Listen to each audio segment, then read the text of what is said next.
Hello and welcome to the MSTAR training session to define session bell timings.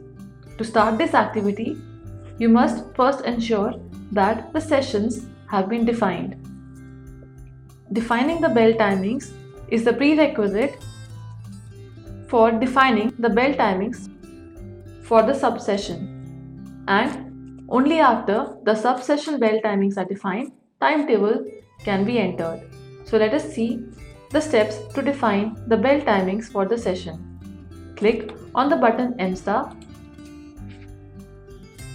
and select Module Scheduler. The name of the module appears on the main screen, which means that you're now working in the Scheduler module.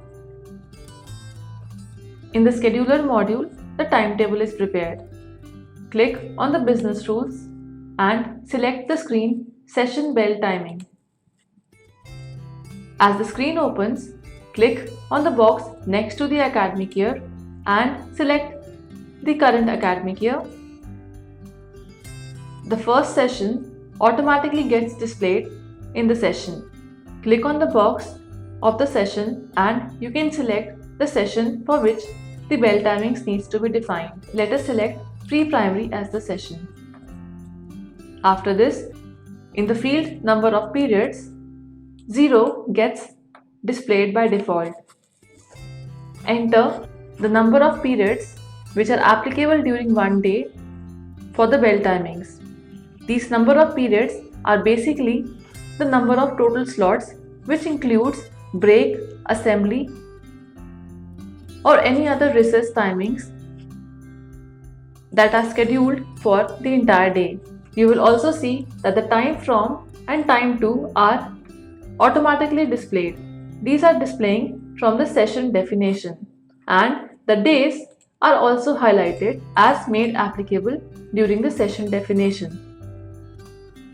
So after entering the number of periods, click in the grid below and automatically the grid will get populated with the bell timings tables.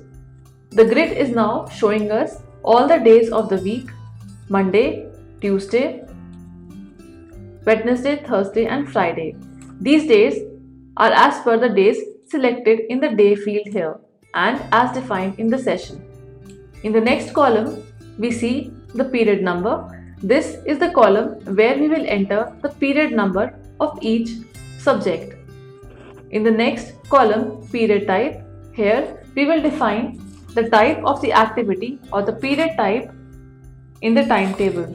The subject periods defined as subject period appear in the timetable as separate period. We also can define period types as break, recess, lunch, or class teacher period, etc.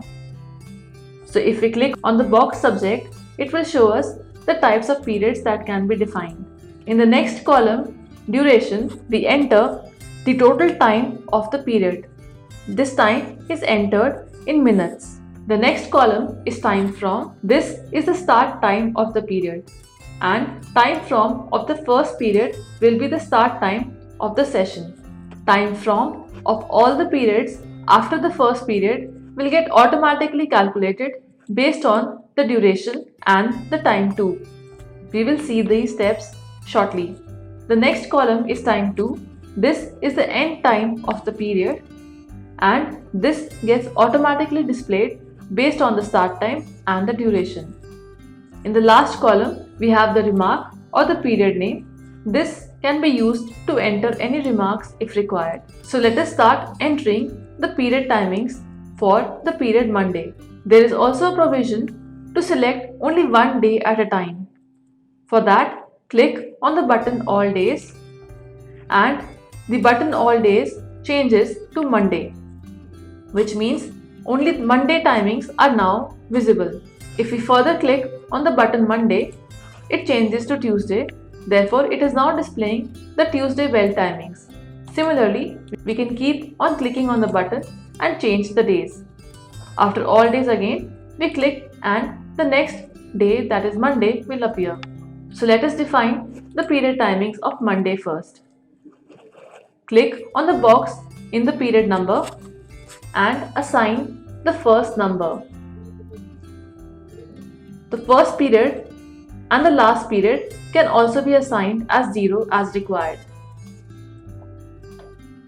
After entering the period number, select the period type if required.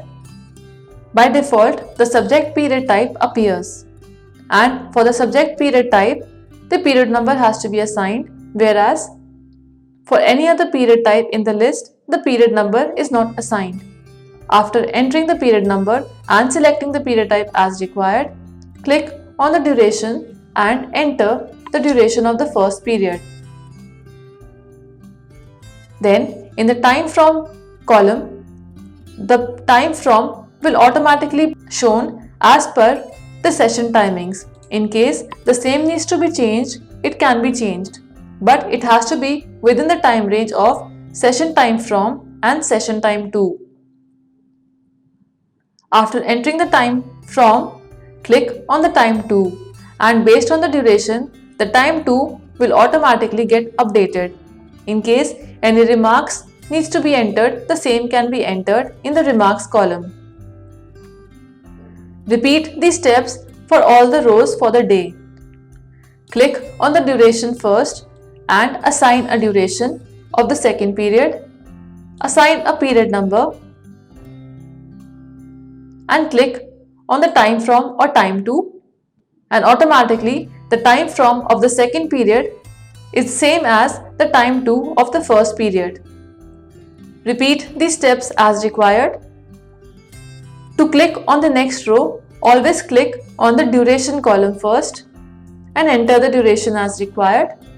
Enter the subject period number and click on the duration cell again.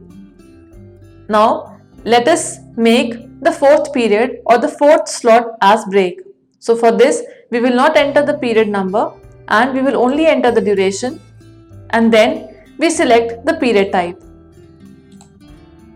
Click on the next cell, duration, and automatically the time from and the time to gets updated.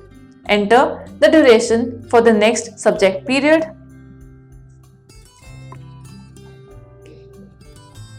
And give the period number as 4 and again click on the cell of the duration in the next row. Repeat the steps as required. Also note that the duration cannot be more than 120 minutes as per the current settings.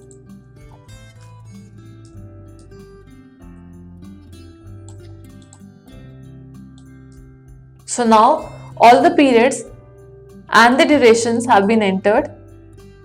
After this, in case bell timings for other days are different, then you can click on Monday and repeat these timings separately for all the days.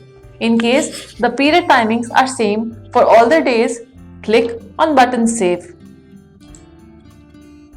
And it gives us a message for confirmation whether to replicate the Monday details to the rest of the days. Since, as per our example, all the days will have same timings, click on Yes for replication. And the data saving confirmation message is received. Click OK on the confirmation message.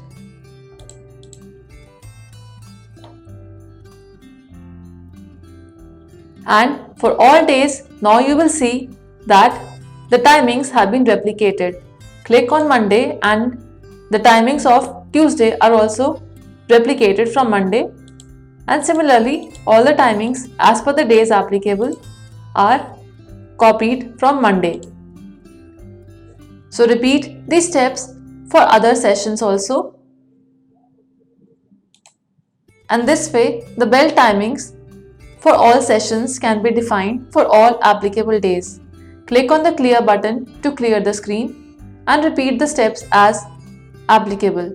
Thank you for watching this video.